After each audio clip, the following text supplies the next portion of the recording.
নওগাঁর নিয়ামতপুরে একই পরিবারের 4 জনকে নৃশংসভাবে হত্যা করেছে দুর্বৃত্তরা।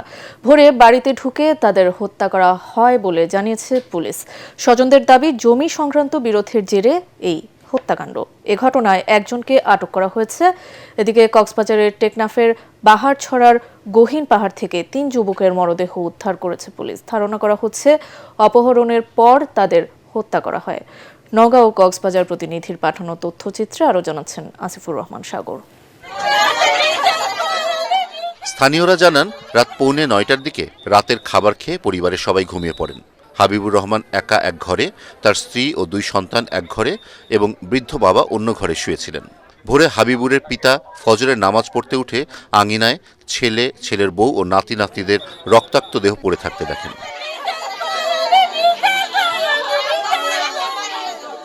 ওনার বাবা যখন ঘুম থেকে উঠে দেখে, যে প্রথমে দেখে যে ওনার আর কি মানে ছেলের বউ, ওনার ছেলের বউ একনেতে পড়ে আছে। ওনার নাতিপুতি, ওনার ছেলে যেটা বড়, উনিও দেখছে কাটা অবস্থায় পড়ে আছে।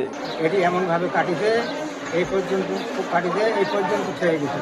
স্বজনদের দাবি, আত্মীয়দের সাথে দীর্ঘদিনের জমিজমা সংক্রান্ত বিরোধের জেরেই এই হত্যাকাণ্ড। জড়িতদের দ্রুত গ্রেফতার করে দৃষ্টান্তমূলক বিচারের দাবি জানিয়েছেন তারা। যদি জমিলা না থাকতো তাহলে 2টা বাচ্চার জমি করতো না, এরকম মেরে ফেল দিত। যদি আর টাকা পয়সা কি আর কোনো চুরি করার ধান্দে আসতো।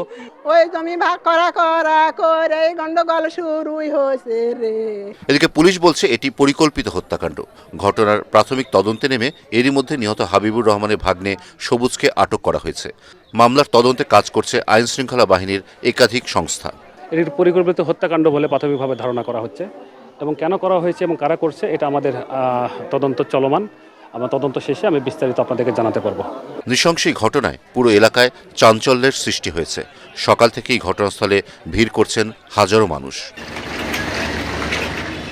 এদিকে কক্সবাজারের টেকনাফের বাহারছড়ার গহীন পাহাড় থেকে 3 যুবকের মরদেহ উদ্ধার করেছে পুলিশ। সকালে উত্তর শিলখালী এলাকায় কাঠুরিয়ারা মরদেহগুলো দেখতে পায়।